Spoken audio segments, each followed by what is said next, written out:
के हीरे खरीदे। शंघाई के $1,00,000 के हीरे मुझे 10,000 में मिले। उस समय ₹1,00,000 की वैल्यू 10,000 हो गई थी। वे हीरे खरीद करके मैंने कलकत्ता में अपने बेटे के पास भेजे।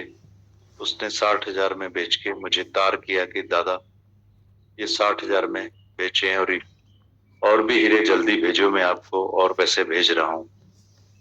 थोड़े दिन बाद मुझे पता चला कि ब्रिटिश सरकार जो हिंदुस्तान में थी उसने कायदा बनाया है कि शंघाई में कोई भी पैसे नहीं भेजे। उस समय चाइना में लड़ाई लगी थी, इसलिए सरकार ने कायदा निकाला कि अगर इधर से पैसे शंघाई में भेजेंगे तो दिवाला हो जाओगे और वो पैसे मिलेंगे ही नहीं, इसलिए पैसे नहीं भेजो। इसका नतीजा ये हुआ कि मेरा बेटा कलकत्ता में से पैसे नहीं भेज पाया जो शंघाई में आकर मिले, तो मैं दूसरे हीरे खरीद सकूं। जहां से मैंने हीरे खरीद किए वहां और भी हीरे थे। मैंने 1,00,000 के हीरे पसंद करके निकाल रखे थे। जैसे पैसे आएंगे तो मैं खरीद लूंगा। मैं इंतजार कर रहा था कि पैसे आए। उतना समय मैं वहां रुका रहा जब तक पैसे आने का कायदा खुल जाए। वहां सब मेरे पैसे खत्म हो गए। दादा भगवान आगे बताते हैं, एक बार बस में चढ़ा, एक बस में से उतरा, दूसरी में चढ़ना था। उसमें चढ़कर कहीं गया, खड़ा था उधर तो दिमाग में एक बात आई कि मंगन 4 आने बाकी बचे हैं जो बस का किराया था। 4 आना बस का किराया था और बस के नीचे आऊं तो कोई मुझे शमशान में भी नहीं पहुंचाएगा। 4 आने से क्या होगा? सब लोग देखेंगे कि एक खुटा हुआ कंगाल इसकी जेब में 4 आने और हम क्या करेंगे। ऐसे तो मैं साहूकार आदमी हूं, इतना फायदा है, पर सब धन हिंदुस्तान में है, इधर ला नहीं सकते। ऐसे मुसीबत आ गई कि मैं बहुत चिंता में था, ख्यालों में था। पीछे से एक आदमी ने हाथ लगाया पीठ पर। दादा दादा। मैंने देखा पीछे, पूछा कौन है? तो बोला दादा मुझे पहचान नहीं रहे हो? मैंने कहा नहीं।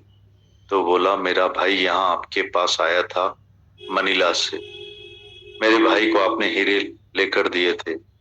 मेरे भाई ने आपको बोला कि मेरी पत्नी आपको अच्छी तरह पहचानती है। आपको बताया था फलानी मेरी वाइफ है, उसके लिए आपने हीरे लेकर दिए थे। आपको बोला था आप अपनी कमीशन लो, पर आपने अपनी कमीशन भी नहीं ली थी। जो आपने 10,000 के हीरे लेकर दिए थे वो हमने 50,000 में बेचे, हमको बहुत फायदा हुआ। इसलिए मेरे भाई ने बोला कि तू 1,00,000 लेकर जल्दी जा, नहीं तो दादा निकल नहीं जाए। उनको सिंध में वापस जाना है, वो चले नहीं जाए। उनको बोलो हमको ₹1,00,000 के हीरे लेकर दो, उसमें आप अपनी कमीशन जरूर लेना। 10,000 अपनी कमीशन पहले लो, बाकी मुझे ₹1,00,000 का माल लेके दो। मैंने बोला चल। वो टैक्सी में चढ़कर आया था, हम उस टैक्सी में चढ़कर गए हीरे वाले के पास। मैंने पहले ही ₹1,00,000 के हीरे अपने लिए निकाल कर रखे थे। मैंने कहा मैं अपने लिए तो नहीं ले सकता हूँ, मेरा पैसा आ नहीं सकता, अब इसको लेकर देता हूँ। यह तो कमाई, ये मेरा दोस्त है, हमारे साथ में रहता था। फिर उसको वही हीरे लेकर दिए, बहुत अच्छे और किफायती थे। मैंने कहा तू ₹1,00,000 के लेकर जा रहा है, तुमको उसके 2,00,000 या ₹3,00,000 मिलेंगे। उसने बोला दादा मैं आपकी कमीशन पहले ही दे देता हूँ। दादा भगवान कहते हैं मैंने बोला मंगन तो पहले इसी बस स्टैंड पर खड़ा ख्याल कर रहा था कि अब 4 आने बचे हैं, क्या होगा, कैसे होगा। अभी 10,000 जेब में आ गए। अब मर जाऊं तो लोग शमशान में तो पहुंचाएंगे, बोलेंगे 10,000 है तो कोई रास्ते पर छोड़ देंगे, थोड़े ही छोड़ देंगे।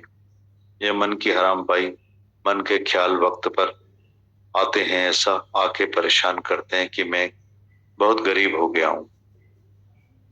और 1 मिनट के बाद क्या हो जाता है किसी को भी पता नहीं। तुम भी कभी मुसीबत के वक्त में पहुंच जाओगे तो बोलोगे अभी क्या कैसे होगा, मैं तो बस गया। अरे भगवान, दादा भगवान कहते हैं अरे भगवान हर जगह खड़ा है, भगवान से क्यों तुम आसरा उतारते हो? भगवान करेगा तो सब हो जाएगा। भगवान हमेशा ऐसे वक्त काम आता है जब तुम जबरदस्त तकलीफ में होते हो।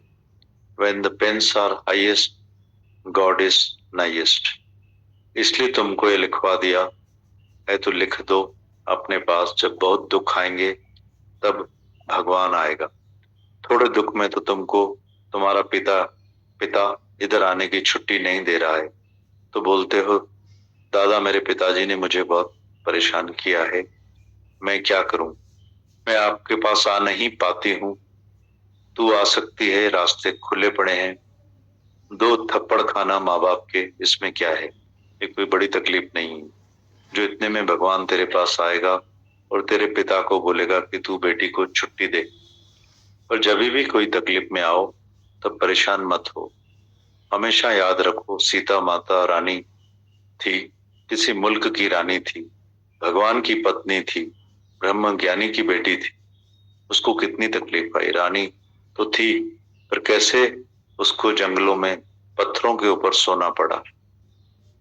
फिर जब आई तो भगवान ने, जब वो पेट से थी तो घर से निकाल दिया कि जंगल में जाकर बच्चा पैदा कर, मैं घर में नहीं करने दूंगा। आज अगर कोई भी आदमी ऐसा काम करे तो लोग उसको सजा देंगे, जेल में डाल देंगे।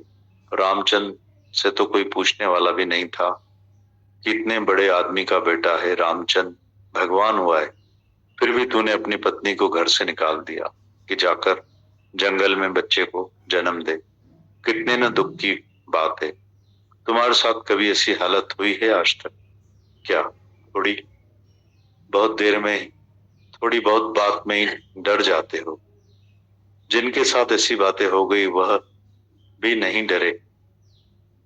दादा कहते हैं तुमने किसी किताब में पढ़ा है कि सीता माता ने रोया, अपनी आंखों से कभी पानी बहाया कि मेरा पति रामचंद्र भगवान होकर भी ऐसी तकलीफ दे रहा है।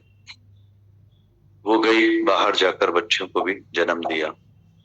ऐसे ही तुम भी याद करो, कोई भी तकलीफ जब आती है तो भगवान में से ईमान कभी नहीं निकालना। भगवान है, सदा है, जहां तहां है, जिधर किधर भगवान है, पीछे खड़ा है, अंदर में है, घट घट वासी है, मारने वाले से बचाने वाला नजदीक है। मारने वाला बाहर से आएगा पर बचाने वाला तुम्हारे अंदर से ही निकलकर तुमको बचा लेगा, इतना विश्वास रखना चाहिए। उसके बाद मैंने अपना विश्वास कभी नहीं निकाला। कैसी भी हालत मैंने देखी, मैंने बहुत तकलीफें देखी, मैंने ऐसी मुसीबतें देखी जिनमें से बचना मुश्किल था, पर मैं सब भगवान के ऊपर रखता आया। जब भी हम कभी परेशान होते हैं तो भगवान सदैव आकर मदद करता है। दादा भगवान।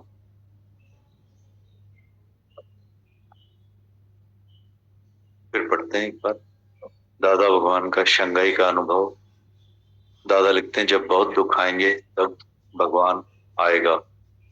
दादा बता रहे हैं शंघाई में हीरे सस्ते हो गए थे, मेरा हीरों का व्यापार था, मैं हिंदुस्तान में से 10,000 रुपए लेकर गया था हीरे खरीदने के लिए। वहां मैंने 10,000 रुपए के हीरे खरीदे।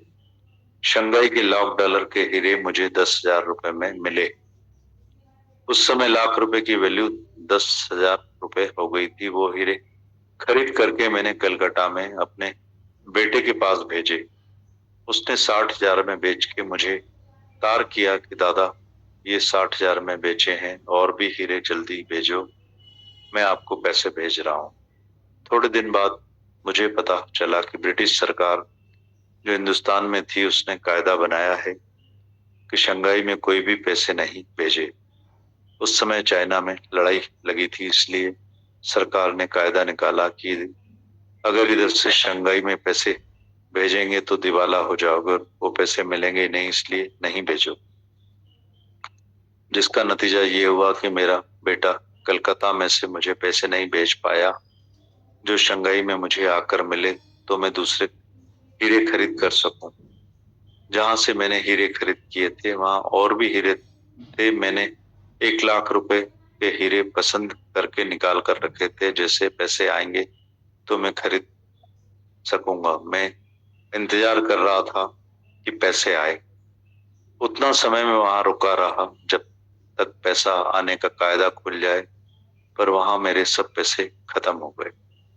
एक बार मैं बस में चढ़ा, एक बस में से उतरा, फिर दूसरी बस में चढ़ना था, उसमें चढ़कर कहीं गया। खड़ा था उधर तो दिमाग में एक बात आई, मंगन 4 आने बाकी बचे हैं, जो कि बस का किराया था। 4 आना बस का किराया था। अगर बस के नीचे आ जाऊं तो कोई मुझे शमशान में भी नहीं पहुंचाएगा। 4 आने में क्या होगा? सब लोग देखेंगे तो बोलेंगे कि यह खुटा हुआ कंगाल है, इसकी जेब में 4 आने हैं, हम क्या करेंगे? ऐसे तो मैं शाहूकार आदमी हूँ, इतना फायदा है, पर सब धन हिंदुस्तान में है, इधर ला नहीं सकते हैं। ऐसी मुसीबत आ गई कि मैं बहुत चिंता में था, ख्यालों में था, तो पीछे से एक आदमी ने हाथ लगाया पीठ पर। दादा दादा, मैंने पीछे देखा, पूछा कौन है? तो बोला दादा मुझे पहचान नहीं रहे हो? मैंने कहा नहीं। तो बोला मेरा भाई आपके यहाँ पास आया था मनीला से, मेरे भाई को आपने हीरे लेकर दिए थे। मेरे भाई ने आपको बोला कि मेरी पत्नी आपको अच्छी तरह पहचानती है, आपको बताया था फलानी मेरी वाइफ है, आपने हीरे लेकर दिए थे। आपको बोला था आप अपनी कमीशन लो, पर आपने कमीशन नहीं ली थी। जो आपने 10,000 रुपए के हीरे लेकर दिए थे, हमने 50,000 में बेचे, हमको बहुत फायदा हुआ। इसलिए मेरे भाई ने बोला तू 1 लाख रुपए लेकर जल्दी जा, नहीं तो दादा निकल नहीं जाए, उनको हिंद सिंध में वापस जाना है, निकल नहीं जाए। उनको बोलो हमको 1 लाख रुपए के हीरे लेकर दो, पर उसमें आप अपनी कमीशन जरूर लेना। 10,000 अपनी कमीशन पहले लो, बाकी मुझे 1 लाख रुपए का माल लेकर देना। मैंने बोला चल। वो टैक्सी में चढ़कर आया था, उस समय टैक्सी में चढ़कर गए हीरे वाले के पास। मैंने पहले ही 1 लाख रुपए के हीरे अपने लिए निकाल कर रखे थे। मैंने कहा अपने लिए तो मैं नहीं ले सकता हूँ, मेरा पैसा आ नहीं सकता है, अब इसको लेकर देता हूँ। यह तो कमाई, मेरा दोस्त है, हमारे साथ घर में रहता था सिंध में। फिर उसको हीरे लेकर दिए, बहुत अच्छे और किफायती थे। मैंने कहा तू ये 1 लाख रुपए के हीरे लेकर जा रहा है, इसके तू 2 लाख 3 लाख रुपए इसको मिलेंगे। उसने बोला दादा मैं आपकी कमीशन आप पहले ही ले लो। मैंने बोला बंगन तू पहले इस बस स्टैंड पर बैठ कर खड़ा रहकर ख्याल कर रहा था कि 4 आने बचे हैं, क्या होगा? अभी 10,000 रुपए जेब में आ गए। अब मर जाऊं तो लोग मुझे शमशान तो पहुंचाएंगे, बोलेंगे 10,000 है तो कोई रास्ते पर छोड़ देंगे। ये सब हमारे मन के हराम भाई, मन के ख्याल वक्त पर आते हैं, ऐसा आकर परेशान करते हैं कि मैं बहुत गरीब हो गया हूँ, पर 1 मिनट के बाद क्या हो जाता है किसी को पता नहीं। तुम भी कभी मुसीबत के वक्त में पहुंच जाओगे तो बोलोगे अभी कैसे होगा, मैं तो बस गया। अरे भगवान हर जगह खड़ा है, भगवान में से आसरा क्यों उतारते हो? भगवान करेगा तो सब ठीक हो जाएगा। भगवान हमेशा ऐसे वक्त काम आता है जब तुम जबरदस्त तकलीफ में होते हो। When the pains are highest, God is nighest। इसलिए तुमको यह लिखवा दिया है, लिख दो अपने पास कि जब बहुत भारी दुख आएंगे तब भगवान आएगा। थोड़े दुख में तो तुमको तुम्हारा पिता इधर आने की छुट्टी नहीं दे रहा है, तो बोलते हो दादा मेरे पिताजी ने मुझे बहुत परेशान किया है, मैं क्या करूं, आपके पास नहीं आ पाती हूँ। तू आ सकती है, रास्ते खुले पड़े हैं, 2 थप्पड़ खाना माँ बाप के, इसमें क्या है, ये कोई बड़ी तकलीफ नहीं है। जो इतने में भगवान तेरे पास आएगा और तेरे पिता को बोलेगा कि तू बेटी को छुट्टी दे दे। पर जब भी कोई तकलीफ में आओ तब परेशान मत हो। हमेशा याद रखो सीता माता रानी थी, किसी मुल्क की रानी थी, भगवान की पत्नी थी, ब्रह्म ज्ञानी की बेटी थी। उसको कितनी तकलीफ आई, रानी तो थी, पर कैसे उसको जंगल में पत्थरों के ऊपर सोना पड़ा। फिर जब आई तो रामचंद्र ने, जब वो पेट से थी तो घर से निकाल दिया कि जंगल में जाकर बच्चा पैदा कर, मैं घर में नहीं रह करने दूंगा। आज अगर कोई भी आदमी ऐसा करेगा तो लोग उसको सजा देंगे, जेल में डाल देंगे, पर राम रामचंद्र से कोई भी पूछने वाला नहीं था कि इतने बड़े आदमी का बेटा है, रामचंद्र भगवान हुआ है, फिर भी तूने अपनी पत्नी को घर से निकाल दिया कि जाकर जंगल में बच्चों को जन्म दे। कितने न दुख की बात है। तुम्हारे साथ कभी ऐसी हालत हुई है आज तक क्या? थोड़ी बहुत बात में ही डर जाते हो। जिनके साथ भी ऐसी बातें हो गई वह भी नहीं डरे। तुमने किसी भी किताब में पढ़ा है क्या सीता माता ने रोया, अपनी आंखों से कभी पानी बहाया कि मेरा पति रामचंद्र भगवान होकर भी ऐसी तकलीफ दे रहा है? वो गई बाहर जाकर बच्चों को भी जन्म दिया। ऐसे ही तुम भी याद करो, कोई भी तकलीफ आती है तो भगवान में से कभी ईमान नहीं निकालना।